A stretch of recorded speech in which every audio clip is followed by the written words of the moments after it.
Hello दोस्तों, स्वागत है आप सभी का साहिल सावरकर चैनल पे।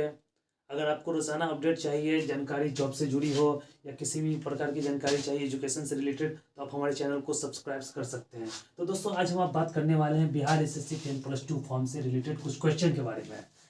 जैसा कि आप सभी जानते हैं कि बिहार एसएससी फॉर्म जिन्होंने साल 2023 में ऑनलाइन करवाया था, ठीक है, तो उन सभी को एक नोटिस जारी किया कि जितने भी छात्र और छात्रा ने बिहार एसएससी फॉर्म के लिए ऑनलाइन आवेदन दिया, सबको डॉक्यूमेंट 18 फरवरी 2024 तक अपलोड करना पड़ेगा। सभी सर्टिफिकेट के ओरिजिनल डॉक्यूमेंट को जो है स्कैन करके अपलोड करना पड़ेगा। अगर वो 18 फरवरी 2024 तक डॉक्यूमेंट अपलोड नहीं करते तो उनका फॉर्म हो जाएगा रिजेक्ट।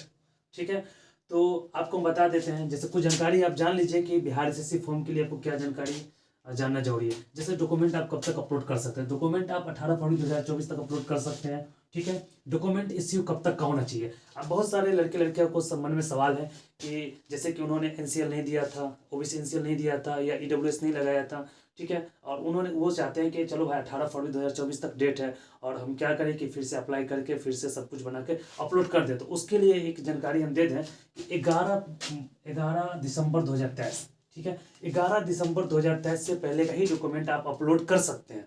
ठीक है, जैसे आपका जाति हो, आवासीय हो, आय हो या कंप्यूटर सर्टिफिकेट हो या टाइपिंग सर्टिफिकेट हो, ठीक है, उसका अगर इश्यू डेट 11/12/2023 से पहले का है तभी आप उसको अपलोड कर सकते हैं। उसके बाद वाला अपलोड करेंगे तो मान्य नहीं होगा। आप कहेंगे 11/12/2023 ही क्यों, तो आपको हम बता दें कि 11/12/2023 जो है बिहार एसएससी का जो है ये अंतिम तिथि था फॉर्म भरने का, और इसीलिए कहा जा रहा है कि 11/12/2023 से पहले का ही डॉक्यूमेंट आप अपलोड कर सकते हैं।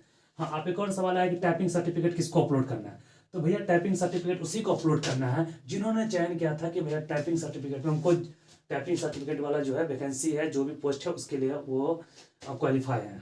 ठीक है, अगर आप टाइपिंग सर्टिफिकेट का डिटेल नहीं दिए हैं तो आपको ये अपलोड करना जरूरी नहीं है। बिहार एसएससी फॉर्म में क्या क्या सही कर सकते हैं, अब आप भी जानना चाहते होंगे क्या क्या आप सही कर सकते हैं। तो इस बार बिहार एसएससी फॉर्म में आप बहुत कुछ में सुधार कर सकते हैं। जैसे आप अपने नाम में कुछ सुधार कर सकते हैं। अगर आपने सर्टिफिकेट नंबर, जैसे आप मार्कशीट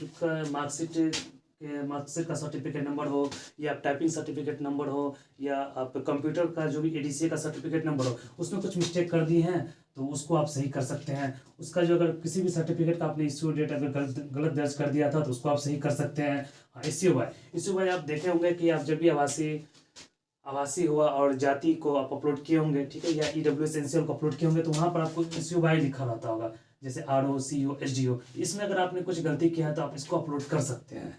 तो आप, हमें उम्मीद है कि आप समझ गए होंगे क्या क्या डॉक्यूमेंट आप अपलोड कर सकते हैं। तो आप सभी छात्र छात्रा से अनुरोध है कि आप चाहते हैं कि आपका बिहार एसएससी का फॉर्म रिजेक्ट नहीं हो तो 18 फरवरी 2024 से पहले आप किसी भी साइबर कैफ में जाकर डॉक्यूमेंट अपलोड कर सकते हैं। अगर आप वहाँ नहीं जा सकते, खुद भी बिहार एसएससी के आधिकारिक वेबसाइट पर जाकर PDF स्कैन कर लीजिए, जो जो डॉक्यूमेंट अपलोड करना है उसको सबमिट आप कर दीजिए।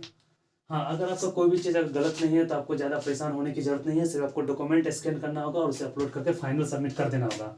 एक बात आप ध्यान दीजिएगा कि फाइनल सबमिट करने के बाद आप जो पहले का जो रिसीविंग था उसको जरूर आप निकाल लीजिएगा, जो करंट में अपडेट रिसीविंग रहेगा उसको भी निकाल लीजिए, दोनों हो सकता है भविष्य में आपको काम आ जाएगा। तो दोस्तों, हमें उम्मीद है कि आपको जानकारी अच्छी लगी होगी और चाहते हैं कि भविष्य में आपको इसी तरह का अपडेट मिलता रहे, तो चैनल को सब्सक्राइब कर सकते हैं।